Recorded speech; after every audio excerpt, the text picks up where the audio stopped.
The U.S. foreign policy under the current administration prioritizes national interest. At the same time, the U.S. foreign assistance is changing significantly, although some activities remain. The discussion today will be beneficial as it will inform those who would want to enter the U.S. either to live, to study, to work, or do business. And it will also inform the current situation of the U.S. foreign assistance activities, especially in countries like Cambodia. And joining me today from the U.S. Embassy in Phnom Penh are 𝐂𝐚𝐦𝐬, Vice Consul, and Andrew Leva, Political and Economic Counselor. And let me start first with questions to Kevin. Kevin and Andrew, thank you for joining me today. Kevin, I have a question for you. So when the U.S. government refers to illegal immigrants, what does that mean generally? What kind of circumstances or actions that could classify a person as unlawful? So illegal immigration, when used by the U.S. government, refers specifically to presence in the United States without any legal status. Now, that can be by entering the United States without first seeing an immigration officer and going through inspection. For example, crossing a land border without seeing an immigration officer. It can also be through entering the United States legally, say on a tourist visa, and staying in the United States beyond your authorized date of departure. So when we're talking about illegal immigration, we're talking about presence in the United States outside of legal status. There are some terms that I used to hear, which are undocumented, unauthorized, or unlawfully present. And they are often used alongside the term illegal immigrants. So can you tell me from a legal and policy standpoint, do they mean the same thing? Yes, so in the public discourse and in news media, often those three terms are used interchangeably. However, the term that's most grounded in legal and policy terms would be unlawful presence. That's rooted in U.S. immigration law and nationality law, and is used for things, for example, for calculating unlawful presence for a certain amount of time could lead to certain bars on entry, either temporary or permanent. Unauthorized is a broader term, also referring to unlawful presence, but just doesn't have that kind of legal specific nuance to it. And then finally, undocumented, it's not a formal term. It's not really grounded in U.S. immigration law, but it is often used in a public discussion to refer to illegal immigration or unlawful presence in the United States. Thank you, Kevin. Andrew, it is very clear that countering illegal immigrants is one of the priorities for this administration and for the U.S. Department of State.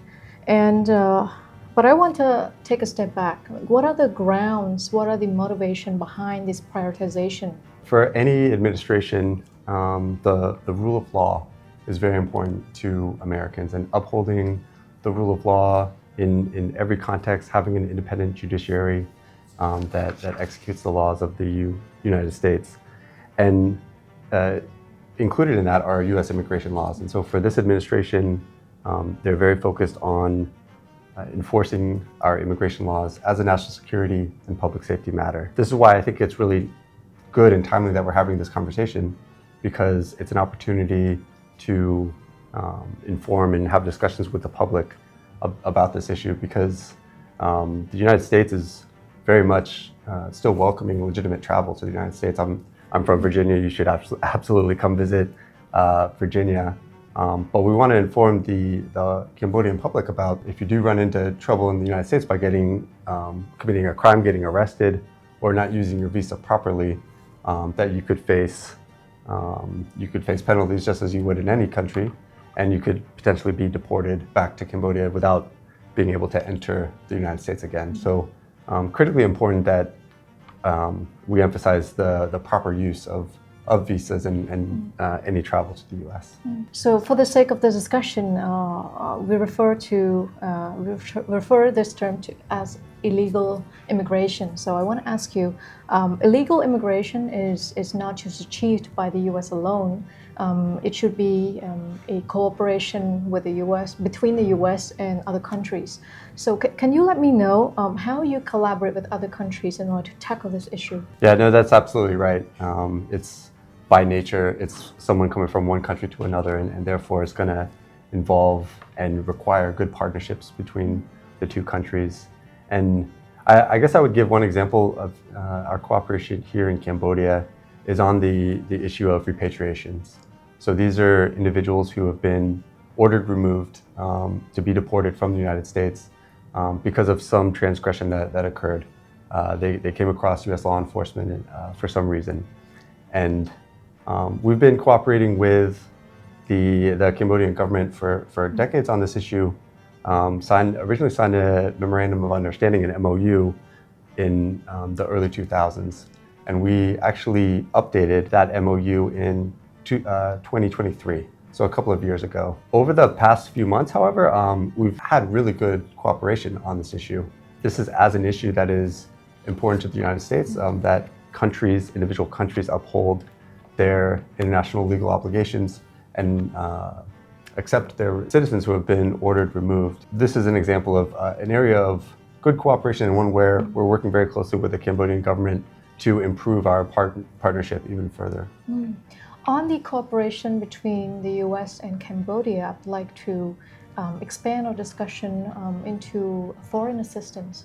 I know that the U.S. foreign assistance is changing drastically, but I would like to hear from the U.S. Embassy whether there's still assistance going on in Cambodia, and if so, would you be able to give us examples or clarify? Yeah, absolutely. And I'm personally very proud of the work the United States has done in the field of foreign assistance for Cambodia over the past 3 decades. Because since 1993, we've been the largest humanitarian assistance donor by far here in the country, and we've achieved together with the Cambodian government, with the Cambodian people, some pretty remarkable outcomes, nearly eliminating malaria, greatly reducing the rate of infant mortality, greatly improving literacy rates for kids. All these objectives that have been achieved together. And now we're entering a new phase, because foreign assistance is never designed to last forever. You hope to get to a place where you can mature into a partnership where you're continuing to tackle these issues, but in a different way. And so here in Cambodia, you're seeing an adjustment in the way that we deliver our foreign assistance, but certainly not an end to it. So for example, the fight to achieve the elimination of malaria, for which the U.S. has taken a large role here, that fight continues, and we're hoping that, not to jinx it, knock on wood, before the end of the year, there could be an announcement that malaria has been eliminated in Cambodia. Things like removing landmines from Cambodia. So there are a large number of Soviet and Chinese-made landmines that were placed in Cambodia over decades of the Civil War.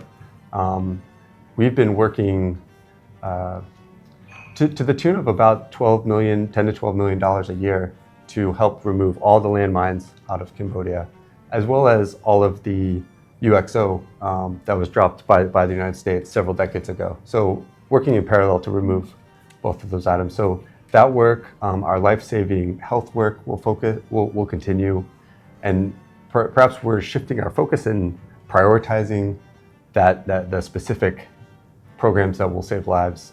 But our partnership with the Cambodian government, with the Cambodian people, that continues. Andrew, you talked extensively about the U.S. government removing landmines and supporting the Cambodian government in eliminating malaria. But I want to know about the U.S. support on Cambodian education sector or exchanges. Is it still going on? And can you tell me about what is still happening for Cambodia, or maybe examples? Yeah, absolutely. One of the advantages of the United States. Something that I'm very proud of is our higher education system. There are a lot of great initiatives that we have for cooperation on the education front.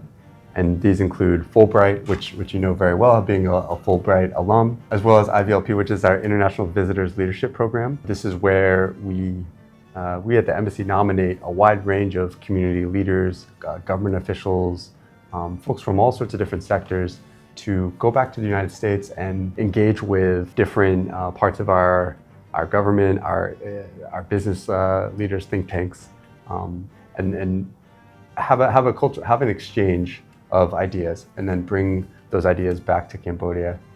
So that has been a wildly successful program, and I think it's very clear that both sides have gotten a lot out of that one. I'd also the 𝐂𝐚𝐦𝐻𝐸 program we have for youth leaders in Southeast Asia.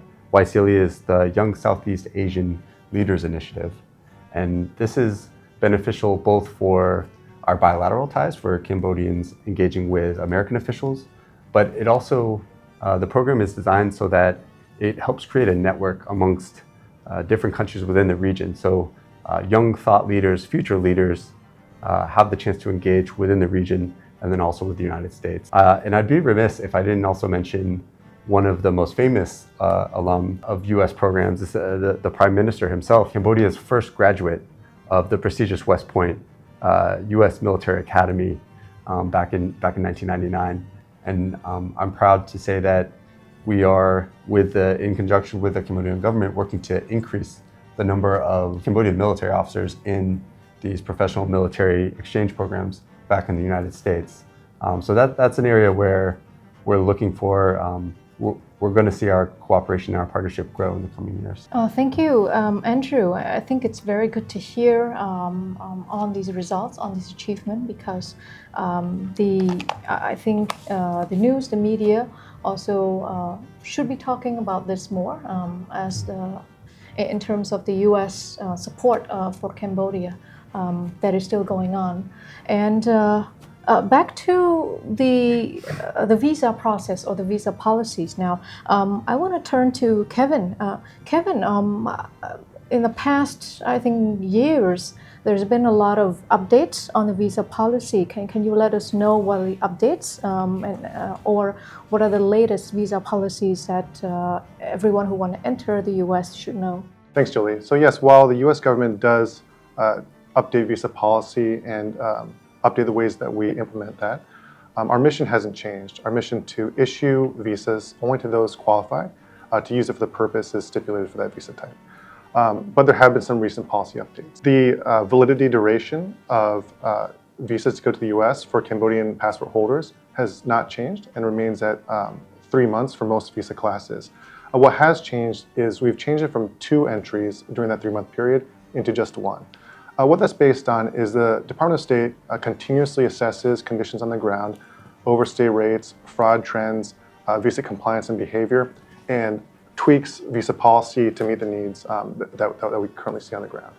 Another recent change we've seen is strengthened screening and vetting for student visa applicants. And the reason for that is we really want to make sure that we can identify and issue visas to those travelers who intend to engage in a program of study and pursue world-class education in the United States, and then return from that program afterwards and not use that visa type for any other purpose or to engage in criminal activity. Kevin, thank you for explaining to us the latest visa policies to the U.S. And I would like to ask more on about visiting the U.S. So, with the current potential travel restriction to the U.S., and there are some countries that are listed. Could you help us understand on what factors might be contributing to such consideration from the U.S. government? So Cambodians are not under any travel restriction, and the United States continues to welcome qualified applicants to apply for visas and come to the United States. The proposed travel restrictions that you brought up, those have been brought up with a number of countries around the world and are based on the unique circumstances and conditions and travel behavior from applicants from those countries. Generally around things like overstay rates, unlawful presence in the United States, and repatriations, the return of Cambodian citizens or citizens from those countries back to their countries of origin. Kevin, if a travel restriction is decided on a certain country, what kind of impact does it have on the individual of that nation who is present in the U.S.? Sure. So each of these discussions are unique to the country in question, and these discussions and working to mitigate any concerns are the subject of ongoing government-to-government talks that I can't provide details on right now. And unfortunately, I cannot speculate on what those outcomes will be, because those will be kind of determined based on each country specifically. Okay, now we have come to the final part of the discussion, and I have one final question for Kevin and Andrew. So I want to turn to Kevin first. Can you please provide a brief input on how the two governments, the U.S. and Cambodia, could work together to improve the diplomatic relations and to strengthen cooperation in the future? Sure. Answer that from the perspective of visa policy implementation. And I'll say that with the Cambodian government, there are opportunities to collaborate on things like public education and public engagement to put out the message about the importance of adherence to travel plans, to adherence to U.S. immigration law, and about the risks and penalties associated with visa misuse. But I also think there's an opportunity for Cambodian travelers in general just to, as best you can, stick to your travel plans as described at interview, but certainly to stick to the authorized departure date provided by your immigration officer. And I think that by working with the Cambodian government and with the cooperation of Cambodian travelers, we can really help strengthen our efforts to tackle these issues. Thank you, Kevin. How about Andrew? Do you have anything to add? I would just add that this is going to be an exciting year for our overall diplomatic and bilateral relations. In fact, this is the 75th anniversary of diplomatic relations between our two countries. I'm very proud that the U.S. was the first country to establish diplomatic relations with Cambodia. And in fact, the pins that we're wearing right now are... Can I have one? Yes, you can. One is our ties will remain close because economically the United States is the largest export market for Cambodia, larger than the next 5 markets combined. So we're going to have those strong continued ties. We're going to have our close cooperation on all the different health and life-saving measures that I mentioned.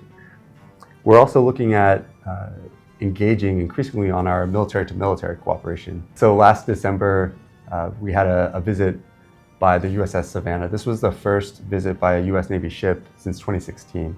And so I think that was a strong sign of our engagement militarily to militarily. And we're following it up with another ship visit later this year, as well as a visit by our Secretary of Defense. I'm very pleased to say that those professional military exchanges are only going to increase in the coming years. So another sign of great cooperation between our two countries. A lot happening in that space as well. We'll continue to have our strong people-to-people ties as well. Every day engaging person-to-person, American to Cambodian, Cambodian to American. We're engaging on cultural heritage as well. Congratulations to Cambodia, by the way, the recent recognition by UNESCO of 3 additional sites. Thank you. And we've done a lot of work from the great cooperation from Cambodia's ancient history, as well as the returning of artifacts that had been stolen decades ago, and returning them from the US and US museums and private collections back to Cambodia. And so all these different types of partnerships, cooperation are going to be happening this year. And it's a great time to be celebrating our 75th anniversary. So, 𝐂𝐚𝐦𝐤 𝐴𝐴𝑝𝑎𝑠𝑎𝑡𝑜 pro te Kampuchea ng Saharoa Amerik. And thank you very much, Andrew and Kevin, for the opportunity to us 3 sit down and talk about these topics.